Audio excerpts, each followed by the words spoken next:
السلام عليكم ورحمة الله وبركاته. في هذا الفيديو سوف نعرض عليكم 3 لاعبين سيغيبون بنسبة كبيرة عن تربص الخضر القادم تحسباً لتصفيات كأس العالم. لكن قبل أن نبدأ في تفاصيل الفيديو، لا تنسوا الاشتراك في القناة وتفعيل الجرس ليصلكم منا كل جديد.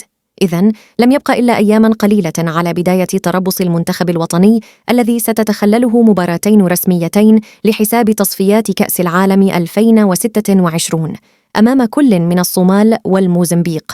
وسيبدأ تربص المنتخب يوم 13 من نوفمبر الحالي، وستكون المباراة الأولى أمام الصومال في ملعب نيلسون مانديلا ببراقي، والثانية في الموزمبيق.